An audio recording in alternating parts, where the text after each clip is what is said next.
Hello everyone, welcome to my channel psychology Ganga. आज हम मनोविज्ञान के कुछ प्रमुख प्रश्न एवं उत्तर जानेंगे जो कि अलग अलग प्रतियोगिता परीक्षा में पूछे जाते हैं। यह प्रश्न काफ़ी महत्वपूर्ण है, तो चलिए हम शुरू करते हैं। क्वेश्चन नंबर 1, मनोविज्ञान पहले किस शास्त्र का भाग था? अर्थात मनोविज्ञान किस शास्त्र से संबंधित था? आंसर, दर्शन शास्त्र, फिलोसफी। मनोविज्ञान पहले दर्शन शास्त्र का भाग था। प्रथम मनोवैज्ञानिक प्रयोगशाला की स्थापना किसने और कब की? प्रथम मनोवैज्ञानिक प्रयोगशाला की स्थापना किसने और कब की? विलियम वुंट ने 1879 में की। तो विलियम वुंट ने 1879 में मनोविज्ञान की प्रथम प्रयोगशाला की स्थापना की, लिप्जिंग विश्वविद्यालय, जर्मनी में। क्वेश्चन नंबर 3, मनोविज्ञान में किसका अध्ययन किया जाता है? मनोविज्ञान में हम किसका अध्ययन करते हैं? जीव के व्यवहार एवं मानसिक प्रक्रियाओं का। मनोविज्ञान के अंतर्गत जीव के व्यवहार एवं मानसिक प्रक्रियाओं का अध्ययन किया जाता है। साइकोलॉजी शब्द का अर्थ क्या है? साइकोलॉजी शब्द का अर्थ क्या है? आत्मा का अध्ययन करने वाला शास्त्र। इंग्लिश शब्द साइकोलॉजी हम जानते हैं कि दो शब्दों से बना है, ग्रीक भाषा के दो शब्दों साइकी और लोगोस से बना है। साइकी का अर्थ सोल या आत्मा है और लोगो का अर्थ अध्ययन है। तो इस तरह साइकोलॉजी शब्द का शाब्दिक अर्थ आत्मा का अध्ययन करने वाला शास्त्र है। नेक्स्ट, संरचनावाद स्कूल की स्थापना किसके द्वारा की गई थी? संरचनावाद की स्थापना किसने की? टिचनर के द्वारा। टिचनर ने संरचनावाद स्कूल की स्थापना की। नेक्स्ट, संरचनावाद में मुख्य अध्ययन विधि क्या थी? संरचनावाद में मुख्य अध्ययन विधि क्या थी? तो अंतर्दर्शन या इंट्रोस्पेक्शन। इंट्रोस्पेक्शन संरचनावाद में मुख्य अध्ययन विधि थी। व्यवहारवाद के संस्थापक कौन है? व्यवहारवाद के संस्थापक हैं वाटसन। जे.बी. वाटसन व्यवहारवाद के संस्थापक हैं। व्यवहारवाद में मुख्य अध्ययन विधि क्या है? व्यवहारवाद में मुख्य अध्ययन विधि क्या है? निरीक्षण या ऑब्जर्वेशन। ऑब्जर्वेशन व्यवहारवाद में मुख्य अध्ययन विधि है। ऑब्जर्वेशन विधि में निरीक्षण करता स्वाभाविक परिस्थितियों में व्यक्ति के व्यवहार का या तो उसमें एक्टिवली पार्टिसिपेट करके या दूर से ही उसका अध्ययन करता है। नेक्स्ट, व्यवहारवादियों की मुख्य कार्यक्षेत्र क्या है? व्यवहारवादियों का मुख्य कार्यक्षेत्र क्या है? अधिगम या लर्निंग। तो व्यवहारवादियों ने जो मुख्य रूप से कार्य किया वह लर्निंग के क्षेत्र में किया है। नेक्स्ट, गेस्टाल्टवाद के संस्थापक कौन है? गेस्टाल्टवाद के संस्थापक कौन है? Answer, Max वर्डाइमर।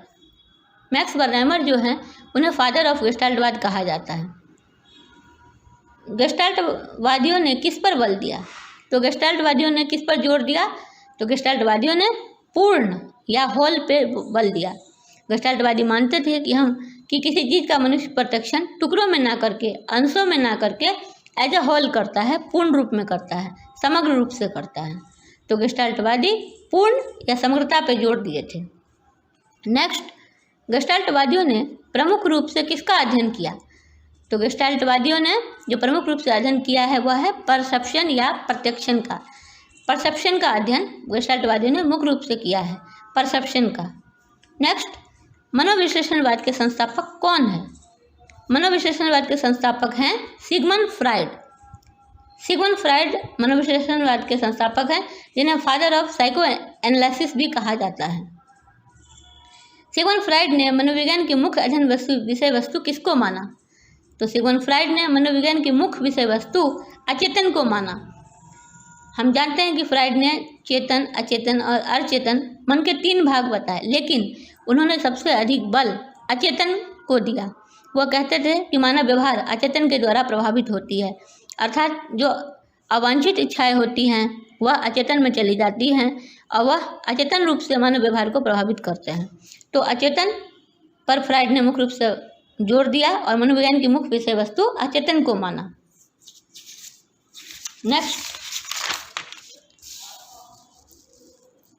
अंतर्निरीक्षण। अंतर्निरीक्षण या इंट्रोस्पेक्शन विधि में प्रयोज्य एवं अध्ययनकर्ता होते हैं। इंट्रोस्पेक्शन मेथड में प्रयोज्य एवं अध्ययनकर्ता होते हैं एक ही व्यक्ति, अर्थात इंट्रोस्पेक्शन मेथड में जहाँ व्यक्ति स्वयं अपने व्यवहार का एनालिसिस करता है, अपने अंदर झांकता है और अब स्वयं अपने व्यवहार को समझने की कोशिश करता है, इसमें अध्ययनकर्ता और प्रयोज्य एक ही व्यक्ति होते हैं। ये बहुत ही महत्वपूर्ण क्वेश्चन है। नेक्स्ट, किस विधि में व्यक्ति के बारे में गहन रूप से अध्ययन किया जाता है? तो किस विधि में व्यक्ति के बारे में हम सब अध्ययन करते हैं, गहन रूप से अध्ययन करते हैं? नैदानिक विधि या इसे केस स्टडी मेथड भी कहा जाता है। तो नैदानिक विधि या केस स्टडी मेथड में व्यक्ति के बारे में गहन रूप से अध्ययन किया जाता है। नेक्स्ट, किस विधि के कारण मनोविज्ञान विज्ञान का दर्जा पा सका? किस विधि के कारण मनोविज्ञान विज्ञान का दर्जा प्राप्त कर सका? तो वह है प्रयोगात्मक या एक्सपेरिमेंटल मेथड। प्रयोगात्मक या एक्सपेरिमेंटल मेथड के कारण ही मनोविज्ञान विज्ञान का दर्जा पा सका और आज मनोविज्ञान एक विकसित विज्ञान बन के उभरा है। नेक्स्ट, किस चर में प्रयोगकर्ता जोड़ तोड़ करता है? तो स्वतंत्र चर में। स्वतंत्र चर जिसे इंडिपेंडेंट वेरिएबल भी कहा जाता है। प्रयोगात्मक विधि में प्रयोगकर्ता एक इंडिपेंडेंट वेरिएबल लेता है, स्वतंत्र चर, जिसमें जोड़ तोड़ करता है और उसका प्रभाव वह आश्रित चर पर देखता है। नेक्स्ट क्वेश्चन, स्वतंत्र चर के प्रभाव का अध्ययन किया जाता है किस पर? तो आश्रित चर या डिपेंडेंट वेरिएबल पर। अभी हमने जाना था कि प्रयोगकर्ता इंडिपेंडेंट वेरिएबल में जोड़ तोड़ करता है और उसका प्रभाव आश्रित चर पर देखता है। नेक्स्ट, डबल ब्लाइंड टेक्निक क्या है? डबल ब्लाइंड टेक्निक है कि प्रयोगकर्ता यानी एक्सपेरिमेंटर और सब्जेक्ट दोनों को यह नहीं पता होता कि प्रयोगात्मक तथा नियतात्मक विधि कौन है। अर्थात डबल ब्लाइंड टेक्निक में प्रयोगकर्ता और सब्जेक्ट दोनों ही नहीं जानते हैं कि प्रयोगात्मक तथा नियंत्रित समूह कौन सा है। प्रयोगात्मक समूह वो होता है फ्रेंड्स जिसमें कि शोधकर्ता आईवी में जोड़ तोड़ करता है, उसे प्रयोगात्मक समूह कहते हैं। और नियंत्रित समूह वो होता है जिसमें कोई जोड़ तोड़ नहीं करता है। तो जब प्रयोगकर्ता और सब्जेक्ट दोनों को नहीं पता होता है कि कौन प्रयोगात्मक समूह है, कौन सा नियंत्रित समूह है, तो इस ऐसी स्थिति डबल ब्लाइंड टेक्निक कहलाती है। नेक्स्ट, किस सर्वे विधि को बहुत कम समय में संपन्न कर लिया जाता है? तो कौन सी सर्वे विधि ऐसी है जिससे बहुत कम समय लगता है?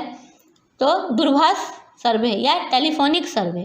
टेलीफोनिक सर्वे वह सर्वे होता है जिसमें टेलीफोन के द्वारा ही अध्ययनकर्ता सब्जेक्ट से सूचनाएं प्राप्त कर लेता है, तो इसमें बहुत कम समय लगता है। सर्वे विधि तब यूज होता है जब हमें बहुत बड़े सैंपल पे डाटा कलेक्ट करना होता है। तो टेलीफोनिक सर्वे में बहुत कम समय में ही हम फ़ोन के जरिए सब्जेक्ट से संपर्क साधते हैं और सूचनाएं हम एकत्रित कर लेते हैं। तो दूरभाष सर्वे विधि में सबसे कम समय लगता है। नेक्स्ट, मनोविज्ञान में सामान्यतः कितने प्रकार की कौन कौन सी मापनियों का प्रयोग होता है? तो मनोविज्ञान में 4 प्रकार की मापनियों का प्रयोग होता है फ्रेंड्स। तो मनोविज्ञान में 4 प्रकार की मापनियों का प्रयोग होता है और वो हैं कौन कौन सी? तो वर्गीकरण, नॉमिनल, क्रमिक, ऑर्डिनल, इंटरवल या अंतराल तथा अनुपात या रेशियो। तो मनोविज्ञान में सामान्यतः 4 तरह की मापनियों का यूज होता है। कौन कौन सी? वर्गीकरण या नॉमिनल, क्रमिक या ऑर्डिनल, इंटरवल या अंतराल और अनुपात या रेशियो। नेक्स्ट, मापन का सबसे सरल एवं निम्न स्तर कौन सा है? मापन का सबसे सरल एवं निम्न स्तर है वर्गीकरण या नॉमिनल। फ्रेंड्स, नॉमिनल स्तर में क्या होता है कि हम किसी एक गुण को लेकर 2 कैटेगरी में डिवाइड कर देते हैं साधारणतः। जैसे किसी एक गुण को लेकर हम पुरुष या महिला में यदि विभाजित करें तो ये वर्गीकरण का उदाहरण होगा। नेक्स्ट, किस मापनी में घटनाओं या वस्तुओं को किसी विशेषता के आधार पर श्रेष्ठता क्रम में व्यवस्थित किया जाता है? किस मापनी में घटनाओं या वस्तुओं को किसी विशेषता के आधार पर श्रेष्ठता क्रम में व्यवस्थित किया जाता है? क्रमिक मापनी या ऑर्डिनल मापनी में। इसमें क्या होता है कि हम दोस्तों रैंक दे देते हैं कि ये सबसे ऊंचा, फिर उससे कम, फिर उससे कम, फिर उससे कम। इस तरह यह ऐसा ऑर्डिनल मापनी में होता है। तो क्रमिक मापनी में घटना या वस्तुओं को किसी विशेषता के आधार पर श्रेष्ठता क्रम में व्यवस्थित किया जाता है। नेक्स्ट, थर्मामीटर कैलेंडर में दिखाया गया दिन किस प्रकार की मापनी का उदाहरण है? यानी कि थर्मामीटर में जो टेम्परेचर हम देखते हैं फ़ारेनहाइट या सेल्सियस में, और कैलेंडर में जो हम दिन देखते हैं, ये किस मापनी के अंतर्गत आता है? तो इंटरवल या अंतराल। फ्रेंड्स, मनोविज्ञान में इंटरवल मापनी का सबसे अधिक यूज होता है। मनोविज्ञान की जो मापनियाँ होती हैं उसकी यह विशेषता है कि इसमें एक निश्चित शून्य बिंदु नहीं होती है, तो इसलिए इसमें अंतराल मापनी का बहुत अधिक यूज होता है मनोविज्ञान में। और जो हमारी चौथी है अनुपात मापनी, इसमें क्या होता है कि यह अधिकतर भौतिक मापनियों में यूज़ होता है। यह सबसे उच्च मापनी है जिसका हम फिजिक्स वगैरह में यूज़ होता है। मनोविज्ञान में हम अंतराल मापनी का ही यूज़ करते हैं। तो फ्रेंड्स, ये कुछ महत्वपूर्ण मनोविज्ञान के क्वेश्चन थे।